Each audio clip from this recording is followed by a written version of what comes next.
Okpebholo consolidates Akpata struggles, Obaseki and Ighodalo in Disarray.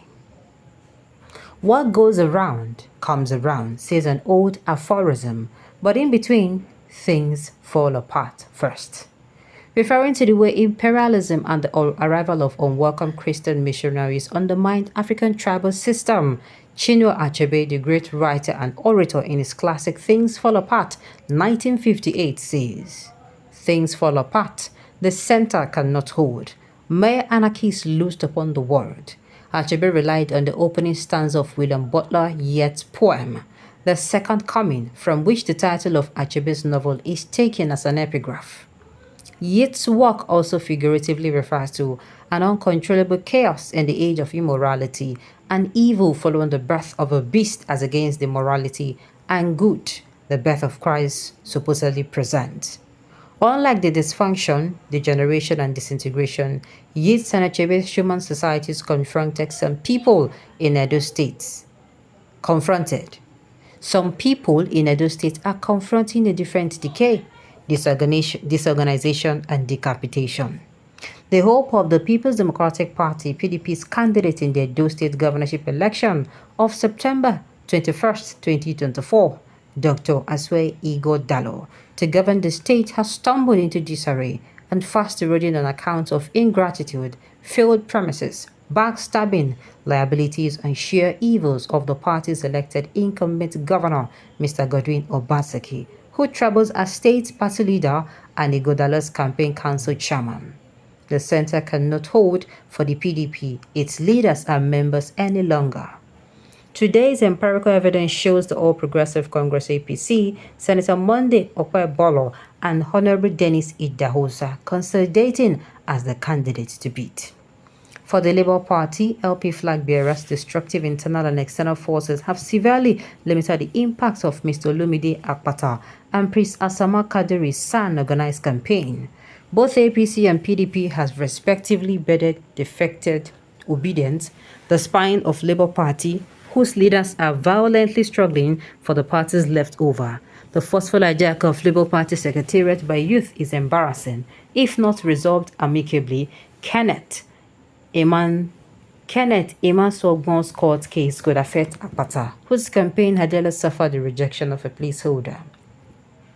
The PDP case is worse despite the huge stress of state funds and implementation of some last-minute pseudo-scientific rigging strategies like traders' loans, free transport, free feeding, government palliatives, monthly stipends, judges' appointments, fund disbursement, etc. The puppeter, Governor Obaseki, and his puppet, Ighodalo, have been doing everything to publicly make their campaign look popular, rousing and accepted.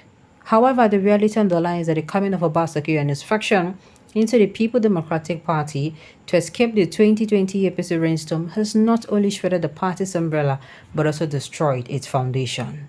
Peace, cohesion, unity, and progress.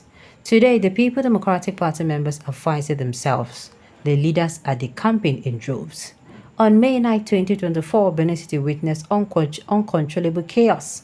Thousands of sons and daughters of Edo State protested against Obaseki, Ighodalo, Osarode Oge, and Edo government underhand support for some rebellious and suspended Enigis, whose court case against the Benin monarch, Akpolo Oba II,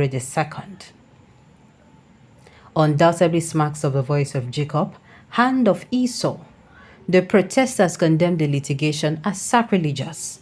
They accused Obaseki and the Ighodalo of finding disrespect, undermining the Ogidigan, and seeking to tear Benin Traditional Council apart in order to weaken a warrior's authority with their planned parallel customary authorities. So what are the knee-jerk statements and interviews of Edo government, campaign organization, and party meant to achieve? No individual or group is dragging the revered name of Billy Monarch into politics as the mini Obewere's second demands are socio-culturally and justifiable right. Relative to Thursday's chaos is Obaseki and Ighodalo's desire to cover the kingdom return activists and funds under a dubious Edo Museum for West Africa Arts EMOWAA project. It is well known that Obaseki engaged a consultant without the awareness of Oba Eware. He began to build EMOWAA MOA after throwing the plan between him and Oba Eware for the Palace Museum into the dustbin. When the monarch resisted his covetous move, his government encouraged rebellion amongst the chief to carve another way to claim the treasures. During the hide-and-seek, Obaseki used his executive powers to withhold the statutory allocations to the palace, even as his government began to secretly hatch the division of a kingdom using the rebellion. Ighodalo's public statement to study to know the activists he was sent back to the palace all but revealed his greedy and sinister move against Benin Traditional Council. The stage is now set for an epic decision by voters after Okpebholo's promise to respect Oba Eware and give whatever belongs to the palace, if elected as governor.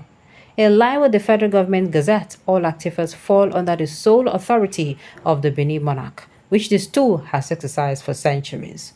Before Thursday chaos, the APC and PDP constituted their respective state campaign council.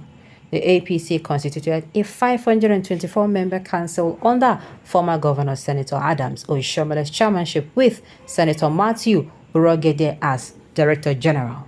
The PDP constituted a 363-member campaign council under Obaseki's chairmanship with Honorable Matthew Idori Kemenwe as Director General. Expectedly, big contentions and controversies showed PDP's announcement after Obaseki, his government and factions bent to denounce and abuse the legacy group, going as far as denying PDP's largest caucus the opportunity to replace its impeached deputy governor. They disrespectfully drafted the group's leader, PDP Deputy National Chairman South Chief Dan Obi, and his foot soldiers into the campaign council without the courtesy of informing him. Yet, the same Obaseki had flippantly alleged without evidence that he collected money from other political parties. Watching as the PDP council celebrated the falsehoods of non-existent settlement, Obi asked this writer, "Can one person settle in the absence of a second person? I was not consulted. Legacy Group is not a party to this. This is a big lie from the pit of hell. Whoever orchestrated this propaganda is from the woods. So that Obi is important like this and they have been insulting me daily." He further asked to reinforce the belief that some people are like birds. You ever let a fly and once it is in the air, it shits on you. As if that was not enough, the state government stumbled into yet another controversy over the Benin-Ekpoma-Auchi-Okene Highway, which ongoing remedial work by the Boa Cement Company as Ekpoma Obaseki's commissioner and council chairman falsely arrogated to his effort. How can Obaseki administration that erected billboards on federal highways with inscription "Bass Port Ahead"? This is a federal road. Please, bear with the Edo State government suddenly appropriate the success of the APC candidate Okpebholo's effort to itself. Okpebholo mobilized his fellow APC senator Oshomole to meet President Bola Ahmed Tinubu, after which the federal government began immediate remedial work on the federal road that still bears Obaseki wicked descriptions. In a press statement, chairman of the Coalition of Registered Political Parties (CRPP), Dr. Samson Isebo, accused the Obaseki government of trying to steal where it did not so by seeking the glory of an assuming Okpebholo. This is interesting. Alright, on this note, we have come to the end of the news. So thank you for tuning in to listen. Until I come your way next time, enjoy the rest of your day.